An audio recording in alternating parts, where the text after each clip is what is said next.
اور اس کے لیے سمجھ لیجئے کہ یہ ہمارا فرض عین ہے بحیثیت امتی محمد صلی اللہ علیہ وسلم کہ آپ کے مشن کی تکمیل کے لیے تن من دھن لگائیں، وقف کریں. لیکن اس کے لیے سمجھنے کی بات یہ ہے، اس کے لیے میتھڈالوجی، اس کے لیے طریقہ کار سیرت النبی سے لینا ہوگا. لقد کان لکم فی رسول اللہ اسوۃ حسنہ، تمہارے لیے اللہ کے رسول کی زندگی میں اسوہ حسنہ بہترین مثال ہے. انہوں نے 20 برس کی عمر میں اندرون ملک انقلاب برپا کر دیا، اور اس کے بعد 3 سال کے اندر اور وہ جو ہے اگلا مرحلہ بھی شروع ہو گیا، جس کو آپ کہہ سکتے ہیں ایکسپورٹنگ دی ریولوشن یا ایکسٹینشن آف دی ریولوشن، دائیں بائیں شمال کی طرف. تو یہ جو جس طریقہ کار سے کیا تھا، چنانچہ امام مالک رحمۃ اللہ علیہ فرماتے ہیں لا یصلح آخر هذه الامہ الا بما صلح به اولها، اس امت کے آخری حصے کی اصلاح نہیں ہو سکے گی مگر اسی طریقہ کار پر عمل پیرا ہو کر جس پر پہلے حصے کی اصلاح ہوئی تھی.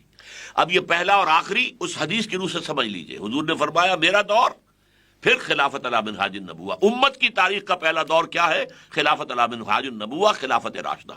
آخری دور پھر آئے گا ثم تکون خلافت علی منہاج النبوہ. تو اس آخری دور کا قیام وہ بھی ممکن ہوگا اسی طریقے سے جس سے پہلے دور کا قیام ہوا تھا. اس طریقہ کار کو اختیار کر کے اسی پر عمل پیرا رہ کر یہ کام ہو سکتا ہے کہ جیسے حضور کے دست مبارک سے کبھی عرب کے پیننسولا میں، عربین پیننسولا میں دین قائم ہوا پھر پھیلا، ایسے ہی اللہ تعالیٰ کسی ملک کو سعادت دے دے کہ اس میں خلافت علی منہاج النبوہ کا نظام قائم ہو جائے اور پھر وہ پھیلے گا. اور اب تو جنگل کی آگ کی طرح پھیلے گا، اور اب جنگ کی ضرورت بھی نہیں ہوگی، اس لیے کہ آج تو ذرائع ابلاغ موجود ہیں. اس ریاست سے پیغام جو ہے پوری دنیا تک جا سکے گا، ٹیلی ویژن کے ذریعے سے جا سکے گا، اور باقی سارے ذرائع سے پھیلے گا. پوری دنیا کے لوگ آ کر دیکھ سکیں گے اور ہم دعوت دے سکیں گے come and see with your own eyes, this is Islam. یہ اسلام ہے. یہاں دیکھو، یہاں کوئی جبر نہیں ہے، یہاں تو آزادیاں ہیں. یہاں ایک عام شخص بھی خلیفۃ المسلمین کے اوپر تنقید کر سکتا ہے، اس سے کرتے کا حساب لے سکتا ہے. آؤ دیکھو یہاں معاشی اعتبار سے توازن ہے. یہ نہیں ہے کہ ہیوز اور ہیو نوٹس کے درمیان معاشرہ تقسیم ہو گیا ہو. یہاں ہر فرد کی کفالت کی ذمہ داری نظام خلافت پر ہے. آؤ دیکھو، اپنی آنکھوں سے دیکھو. تو ظاہر بات ہے کہ نوع انسانی تقریباً 2-2.5 صدی سے اس تلاش میں ہے کہ کوئی جسٹ سوشل آرڈر اس کے وجود میں آ جائے. جو فرانس کا انقلاب تھا اسی کی تلاش میں ایک کوشش تھی، بولشوک ریولوشن اسی کی تلاش میں ایک کوشش ہے. نوع انسانی اب بھی متلاشی ہے اور وہ چاہتی ہے کہ کوئی جسٹ سوشل آرڈر ہمیں ملے.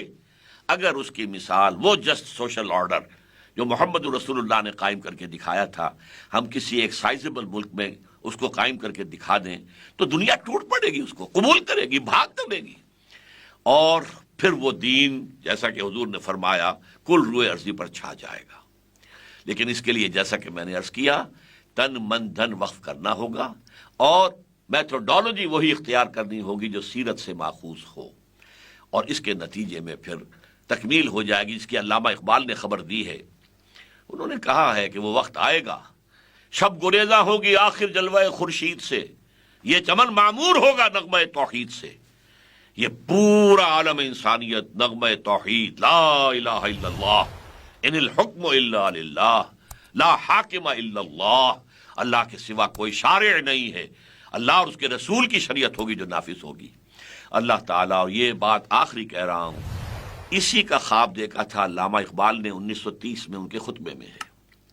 اسی کا خواب دیکھا تھا قائد اعظم نے، اسی کا راگ الاپا تھا قائد اعظم نے 1937 سے 1947 تک کی تقریروں میں، کہ ہم ایک چاہتے ہیں کہ اسلام کی ایک تجربہ گاہ ہو اور عہد حاضر میں اسلام کے اصول حریت و اخوت و مساوات کا ایک نمونہ دکھا دیں تو وہ روشنی کا مینار بن جائے گا، پوری دنیا اسلام کی طرف آ جائے گی. افسوس کہ ہم اس میں بری طرح فیل ہو گئے ہیں. اللہ تعالی ہمیں توفیق دے کہ ہم اپنا وہ سبق دوبارہ یاد کر لیں. کبھی بھولی ہوئی منزل بھی یاد آتی ہے راہی کو. اللہ تعالی ہمارا رخ ادھر کر دے کہ یہاں پر اللہ کے دین کو قائم کیا جائے اور پھر یہاں سے پھر وہ پھیلے مشرق اور مغرب کی طرف اور کل روئے عرصی پر، کل عالم انسانیت پر اللہ کے دین کا سایہ ہو جائے. اقول قولی ھذا واستغفر اللہ لی ولکم ولسائر المسلمین والمسلمات.